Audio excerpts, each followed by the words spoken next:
What's up, guys? It's your favorite football chud again, coming back live to you from the prison cell. Today, we're going to be looking at a game that broke the script. Back in 2024, the playoffs would host plenty of great matchups like Mahomes versus Allen, Round 4, the snow down between the Eagles and Rams. But one overlooked game shaped up to be a one-sided slaughter that would send the seemingly cursed Detroit Lions on to the next round for a chance to break away from the history of heartbreak and an opportunity to punch their ticket to the Super Bowl. Sometimes, though, leaning into a foregone conclusion is exactly what causes you to lose the reins. To understand why they were viewed so highly, all you have to do is take one peek under the hood. Offensively, they were a juggernaut.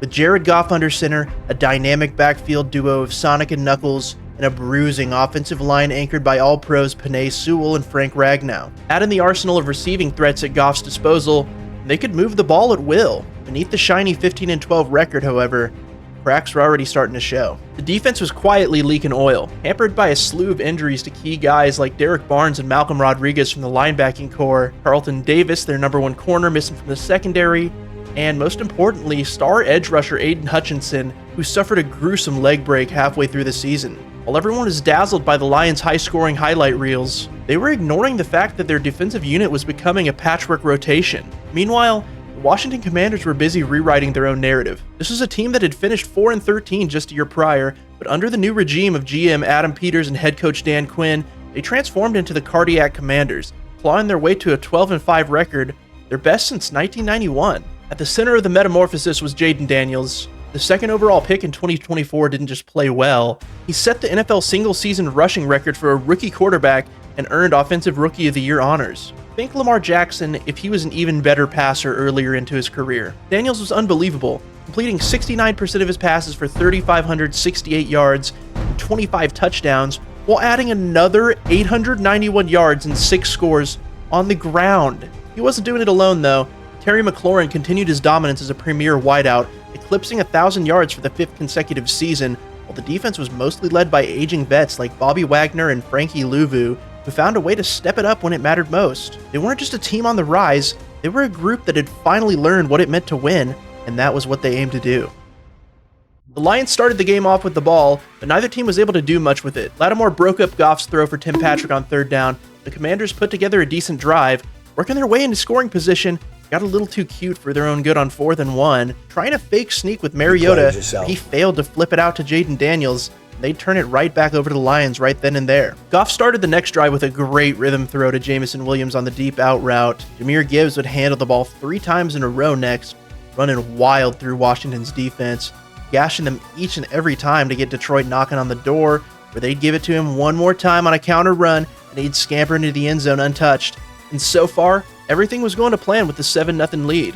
JD showed that he was much more than a regular old rookie on the next drive, though, calmly reading and dishing, taking what the defense gave him, converting first down after first down until they found themselves in field goal range, where Dyami Brown couldn't hang on to a tough ball on third down, and they'd settle for a Zane Gonzalez kick to cut into Detroit's lead, 3-7 nearing the end of the first quarter. The Lions looked like they were going to march down the field once again, with their young tight end Sam Laporta catching a ball and bulldozing his way to a first down, followed by another electric Jahmyr Gibbs run, where he slipped through a closing hole and into a wide open space down the sideline to get Detroit deep into Washington's side. They'd end up shy of the sticks after the next 2 plays, and on 3rd and 1, momentum would shift. Goff tried stepping up, having it poked away by Dorrance Armstrong, with Frankie Louvu falling right on it for the Washington recovery. Well, surely he'll be more careful with it next time, right? Daniels and the offense quickly worked their way into Lion territory off a huge chunk play to Dyami Brown on the deep crosser, before Daniels would take it himself to get them inside the 10.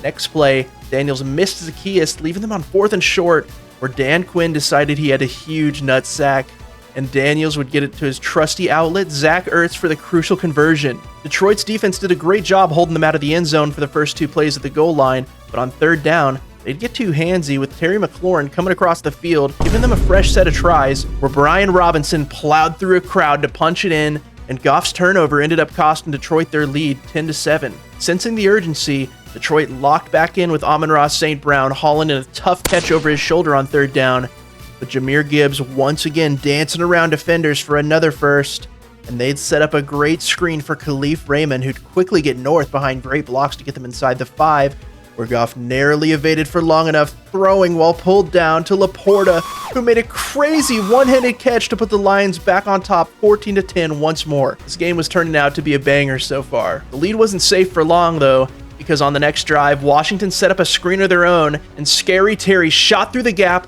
and into the open field with Kirby Joseph chasing him down the sideline, making a shoestring tackle at the very end, but it was too late, and he'd fall into the end zone to put Washington back on top 17-14. Bad would instantly turn to worse for Detroit, because on their next possession, Goff would sail a throw looking for his jump ball guy, Tim Patrick, landing right in the hands of Juan Martin, who had one thing on his mind: end zone. He worked his way through a sea of bodies, reaching his entourage of blockers and taking it in to put Washington up 2 scores now, and for the second time, a turnover by Goff turned costly. Upon further review though, Lions fans have a great case for being frustrated, because Goff was on the receiving end of a nasty blindside block from Luvu, and it went uncalled by the officials and probably should have negated the score. On top of that, Goff had to miss the next drive with Teddy B replacing him momentarily. This didn't set the Lions offense back much at all though, because Ben Johnson dialed up a masterpiece of a trick play where Gibbs reversed to J-Mo, getting tons of blue jerseys out in front of the speedster and getting him a cutback lane to the inside, and he'd flip into the end zone before hitting one of the most unhinged celebrations I've ever seen in my time watching the NFL. Yeah, that fine probably went crazy. The Lions made it a 3-point game, but the Commanders never took their foot off the gas.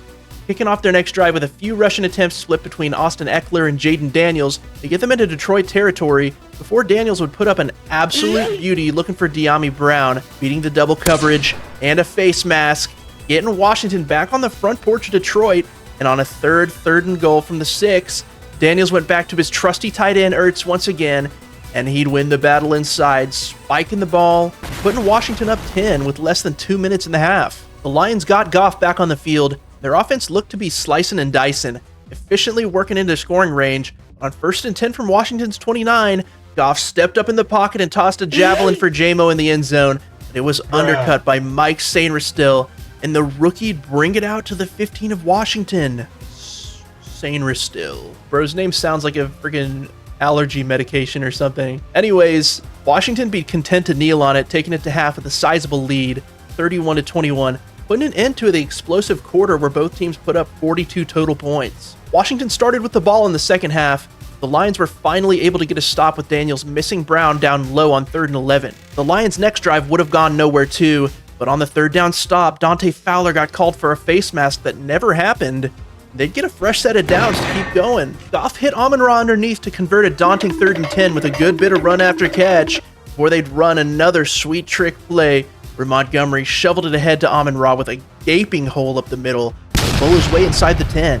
From there, they just hand it to Gibbs, and he'd fight through a host of defenders into the end zone, once again getting themselves back in the game, 27-31. Washington ground out a soul-crushing 8-minute drive next, with Jayden Daniels showing off his dual threat ability to the highest degree, scrambling for key first downs before they'd find themselves near the goal line, where Detroit would get caught with 12 men on the field, and Brian Robinson would punch it in again, going back up by 10 to start the 4th quarter. Well, guys, it was do or die time for the Lions, and they got too cute for their own good. They got a quick first down with Tim Patrick, and then dialed up another mad scientist trick play where Goff handed to Amon-Ra, who flipped to J-Mo, who looked to go deep for Gibbs down the sideline, and he was not open, and Jeremy Chin came down with the pick. So, in one of the biggest moments, down 10, for having a wide receiver make a deep throw and read, there's a reason QBs get paid the big bucks, and this pretty much shows it right here. They know when not to pull the trigger. Now, up 10 in the 4th quarter, the Commanders had one goal: put it away. They kicked things off the blistering outside run by Eckler, who was flying his way into Detroit's side untouched till he was down to the 30. Daniels seemed to just keep doing exactly what they needed for first down after first down until they found themselves on another huge 4th down gamble. Well, the Lions forgot about Scary Terry underneath, and he snuck his way open, taking some big shots, getting pinballed on his way down to the goal line. They'd put it in the hands of the vet running back Jeremy McNichols next, and he'd meet a wall, but fight for every inch, stretching the ball over the line to stun the first seed Lions, putting the Commanders up 45-28 with 7.5 minutes left. Goff and the offense were now in desperation mode. It was doable but unlikely. The Commanders' defense was willing to give all the underneath stuff, so that's what Goff took, methodically picking up first downs on their way downfield, but the clock was ticking away. They didn't manage to reach the end zone, settling for a Jake Bates kick to cut down the lead to 14 with 5 minutes left, but the craziness would not end there. They went for an early onside kick, and Ertz couldn't handle it initially, and it looked like it was going to go the Lions' way, but Ertz got a lucky bounce eventually, and it came right back to him. The Lions just couldn't get anything to go their way now. The Commanders picked up a first down, getting Detroit to take all their timeouts with a big-time throw to the corner from Daniels, the backup tight end, John Bates. The Lions would finally stop the offense in field goal range with a chance to put the game away for good, and Gonzalez narrowly missed the kick. So Detroit would still have a chance if they could get an onside kick going their way. Well, this one wouldn't be the Minneapolis Miracle, because Goff and the offense took way too long to get down the field. The game would end with Jeremy Chin jumping Goff's last throw over the middle. The Commanders would find themselves going to the NFC Championship game against their division rival Eagles the next week for a shot at the Super Bowl. Meanwhile, all the Lions faithful would have to cope, knowing that a season like this sometimes only comes around once in a lifetime. Obviously, the Commanders got trounced by the Super Bowl champion Eagles in the round after, but this game proved to us that Jayden Daniels was him. 2025 was a disappointing, injury-marred season for him, but I think that 2026 may be the year where he's primed to show us all why he was the greatest rookie of all time.